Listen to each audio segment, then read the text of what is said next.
আল্লাহ রব্বুল আলামিন আমার জন্য যেই সময়কে নির্ধারণ করে রাখছেন, এই সময়ের এক মুহূর্ত আগে অথবা এক মুহূর্ত বিলম্বিত করে মৃত্যু আসবে না।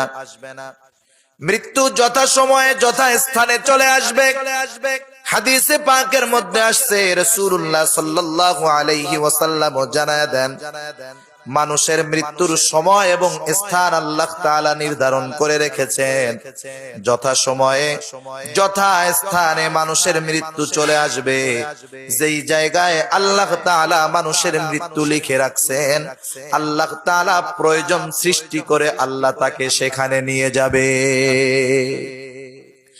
বিদেশের বাড়িতে কেউ মরার জন্য যায় না, কিন্তু কত মানুষ বিদেশ থেকে লাশ হয়ে ফিরে কি ফিরে না?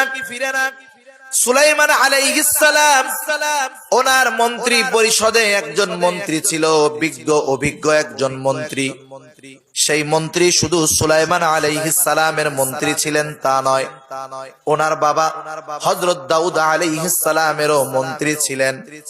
একদিন সকাল বেলায় সুলাইমান আলাইহিস সালামের সাথে সেই মন্ত্রী বসে আছেন। হঠাৎ একজন অপরিচিত ব্যক্তি পয়গম্বর সুলাইমান আলাইহিস সালামের কাছে আসলেন। আসার পরে বারবার ওই মন্ত্রীর দিকে তিনি তাকাইতেছেন, কিন্তু ওই অপরিচিত ব্যক্তির চাহনি মন্ত্রীর অন্তরের মধ্যে ভয় সৃষ্টি করে দিয়েছে। অনেক সময় কিছু মানুষ আছে তার ভয় দেওয়া লাগে না, ও যদি কারো দিকে একটু চোখটা তুলে তাকায় মানুষের ভয় লাগে, ঠিক কিনা বলেন?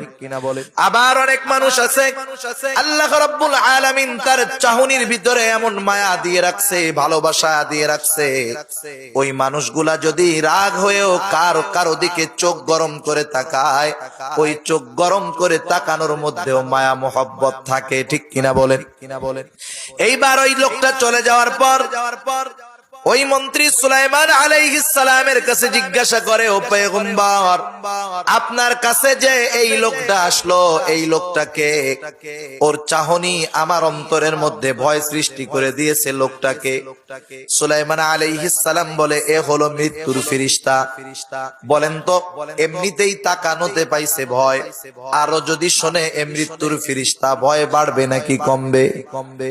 ভয় বেড়ে গেছে। এইবার ওই ব্যক্তি সুলাইমান আলাইহিস সালামকে বলে, ও পয়গম্বর, আপনি একটু বাতাসকে আদেশ করে দেন, বাতাস জানি আমাকে এখান থেকে দূর দেশে একটা নির্জন দ্বীপের মধ্যে রেখে আসে। কারণ আল্লাহ তাআলা সুলাইমান আলাইহিস সালামকে সব সৃষ্টির উপরে প্রাধান্য দিয়ে দিয়েছিলেন। বাতাস সুলাইমান আলাইহিস সালামের